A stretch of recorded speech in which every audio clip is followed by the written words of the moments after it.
हाँ प्यारे बच्चों, गुड मॉर्निंग। आज भी बेटे हम लोग ना यूनिट 2 चैप्टर 1 ही पढ़ रहे हैं। Unit 2 chapter 1। और इसमें जो आज बेटे टॉपिक है ना बच्चों, वो तो आपको पता ही है। अच्छा बताओ क्या टॉपिक है। कल बताया था मैंने, यूनिट 2 चैप्टर 1। अच्छा लेक्चर कौन सा हो जाएगा ये? Chapter 1 lecture 4। लेक्चर 4।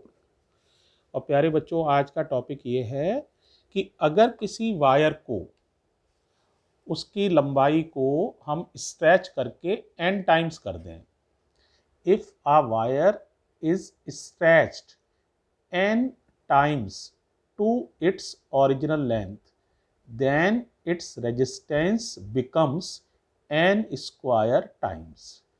जैसे ऐसे समझो बच्चों, जैसे तुमने चुंगम देखी है, चुंगम को अगर हम खींचें तो अच्छा बताओ क्या होगा? चुंगम लंबी हो जाएगी लेकिन साथ साथ पतली भी हो जाएगी। तो कितने इफेक्ट आएंगे? दो। लंबाई बढ़ जाएगी, एरिया कम हो जाएगा। इसकी वजह से जैसे चुंगम को तुमने खींच के अगर उसकी लंबाई को दोगुना कर दिया तो बेटा उसका एरिया आधा रह जाता है। और रेजिस्टेंस जो होगा ना, 2 का स्क्वायर कर लो, 2 का स्क्वायर कितना हो जाएगा? 4। तो रेजिस्टेंस 4 टाइम्स हो जाएगा। एक बार और समझो, जैसे हमने किसी चीज को, किसी वायर को, कॉपर की वायर है, उसे खींचा और उसकी लंबाई को 3 गुना कर दिया। अब कोई पूछे बताओ रेजिस्टेंस पे क्या असर पड़ेगा? तो लंबाई तो 3L हो जाएगी, 3 गुनी। एरिया में 3 का डिवाइड लग जाएगा, A/3 हो जाएगा बेटा। अब सोचो रेजिस्टेंस पे क्या असर पड़ेगा? तो ये 9 टाइम्स हो जाएगा, 3 का स्क्वायर 9 टाइम्स। अब कोई पूछे रेजिस्टिविटी पर क्या असर पड़ेगा? रेजिस्टिविटी पर ध्यान दो, रेजिस्टेंस की बात नहीं कर रहा हूं, रेजिस्टिविटी की बात कर रहा हूं। तो रेजिस्टिविटी पर कोई असर नहीं पड़ेगा, क्योंकि मटेरियल तो पहले मान लो कॉपर की वायर है, तो पहले भी मटेरियल कॉपर ही था और बाद में भी वायर कॉपर की है, तो मटेरियल तो कॉपर ही रहा। इस वजह से रेजिस्टेंस तो 9 टाइम्स हो जाएगा लेकिन रेजिस्टिविटी पर कोई असर नहीं पड़ेगा। अब इसी बात को ना मैं एक बार तुम्हें लिख के बेटे समझाता हूं, ठीक है? थोड़ा केयरफुली समझना है ना। तो देखो प्रूफ ये करना चाहते हैं हम लोग, उसको समझो। If a wire is stretched n times to its original length, then its resistance becomes n square times। ये बेटे हम प्रूफ करना चाहते हैं। एक बार दोबारा बोलूं या क्लियर हो गया? यानी अगर हम मैथमेटिकली कहना चाहें तो बेटे देखो, मैथमेटिकली हम ये प्रूफ करना चाहते हैं प्यारे बच्चों कि जैसे लंबाई को हमने कितना कर दिया? NL कर दिया, तो नया रेजिस्टेंस जो हो जाएगा वो n स्क्वायर R हो जाएगा। जहां L जो है ओरिजिनल लेंथ है वायर का, और R जो है इनिशियल रेजिस्टेंस है वायर का। पहले बताओ बात समझ में आ रही है प्यारे बच्चों सभी लोगों को? ठीक है। अब देखो इसका प्रूफ समझो। प्रूफ बड़ा आसान है, ध्यान से समझो प्रूफ क्या है। अच्छा सोचो, वायर की लंबाई बढ़ाई तो किन चीजों पे असर नहीं पड़ेगा, है ना? इस बात को जरा ध्यान से सुनो। एक तो बच्चों सबसे पहले मान लो वायर के मास पर कोई असर नहीं पड़ेगा। समझो क्यों? क्योंकि 10 ग्राम की वायर है, उसे खींचो तो कोई 12 ग्राम की थोड़ी हो जाएगी या 8 ग्राम की थोड़ी रह जाएगी। वायर के मास पर कोई असर नहीं पड़ेगा, वायर के वॉल्यूम पर कोई असर नहीं पड़ेगा, डेंसिटी पर कोई असर नहीं पड़ेगा, रेजिस्टिविटी पर कोई असर नहीं पड़ेगा। 4 चीजों पर कोई असर नहीं पड़ेगा। एक बार दोबारा सुनो ध्यान से, कौन कौन सी 4 चीजें हैं जिन पर स्ट्रेचिंग का कोई प्रभाव नहीं पड़ेगा। अच्छा बताओ पहली चीज क्या थी, मास पर कोई प्रभाव नहीं पड़ेगा। दूसरी चीज बोलो बेटा, वॉल्यूम पर कोई प्रभाव नहीं पड़ेगा। वायर का वॉल्यूम जान रहे हो, सिलेंड्रिकल होती है, ए इंटू एल, एरिया इंटू लंबाई।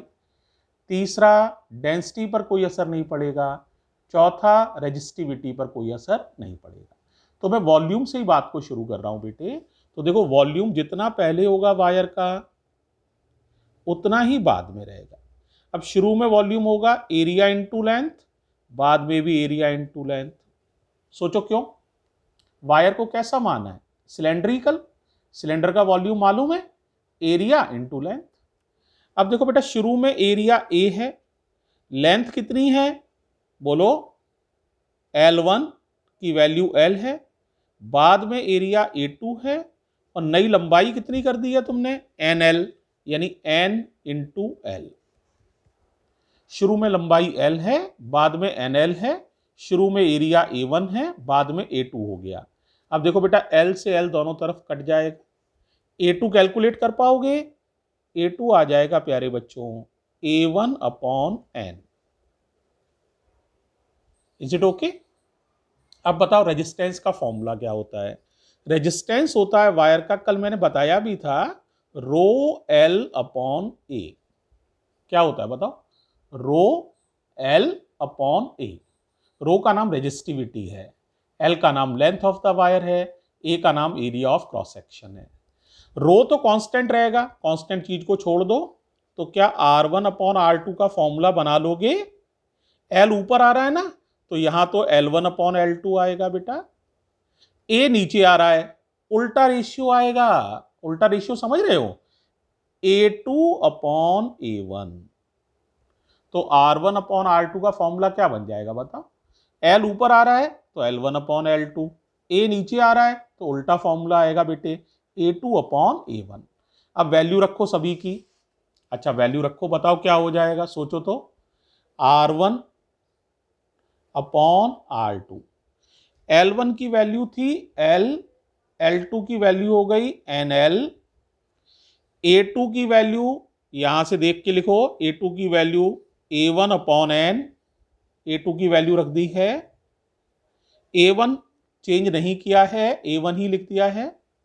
सोचो क्या कैंसिल हो जाएगा बेटा, A1 से A1, L से L कैंसिल, क्रॉस मल्टीप्लाई करो तो हो जाएगा R2 इक्वल्स टू, बोलो बेटा, N square R1, N square R1। देखो प्रूफ हो गया। इसका मतलब अगर किसी वायर को खींचकर उसकी लंबाई को दुगना कर देते हो तो रेजिस्टेंस हो जाएगा 2 का स्क्वायर करो 4 गुना। अगर किसी वायर को खींचकर उसकी लंबाई को 5 गुना कर देते हो 5 टाइम्स, तो रेजिस्टेंस हो जाएगा 5 का स्क्वायर यानी 25 टाइम्स। अब बेटे कभी कभी ना सवालों में पूछा जाएगा find the percent change in resistance, तो इसको जरा ध्यान से समझो, percent change in resistance. Percent change का फॉर्मूला होता है, ध्यान से सुनना, कई लोग नहीं जानते हैं, दिक्कत में पड़ते हैं वो, change in resistance upon initial resistance into 100%। एक बार फिर सुन लो, change in resistance, change in resistance समझ रहे हो, R2 minus R1 change in resistance upon initial resistance, initial resistance था R1 इंटू 100%। अब जरा वैल्यू लगाओ, अच्छा बताओ क्या हो जाएगा, R2 की वैल्यू है N square R1 minus R1 upon R1 into 100%। Common लेके क्या कैंसिल हो जाएगा बताओ, क्या कॉमन है ऊपर, R1 कॉमन है, R1 कॉमन ले लो बेटे, तो रह जाएगा N square minus 1 upon R1 into 100%। R1 से R1 कैंसिल कर दो प्यारे बच्चों, तो फॉर्मूला बन जाएगा N square minus 1 into 100%। This is the percent change in resistance of wire, in resistance of wire. So there are two rather important results. You have to remember them. First of all, the new resistance becomes n square times and the percent change in resistance equals to n square minus 1 into 100%। प्यारे बच्चों, ये बताओ, ये topic समझ में आ गया अच्छे से? कोई दिक्कत हो तो इस पर कोई क्रॉस क्वेश्चन हो तो पूछ लेना। ये पहली क्लिप है लेक्चर 4, आज का पहला लेक्चर, वैसे लेक्चर 4। ये आज की ये क्लिप यहीं पर मैं फिनिश कर रहा हूँ। अब इसके न्यूमेरिकल डिस्कस करेंगे हम सेकंड क्लिप में और थर्ड क्लिप में। तो कुछ न्यूमेरिकल अभी डिस्कस करने वाला हूँ मैं, ठीक है? इस क्लिप को मैं क्लोज कर रहा हूँ। थैंक यू प्यारे बच्चों, थैंक यू सो मच।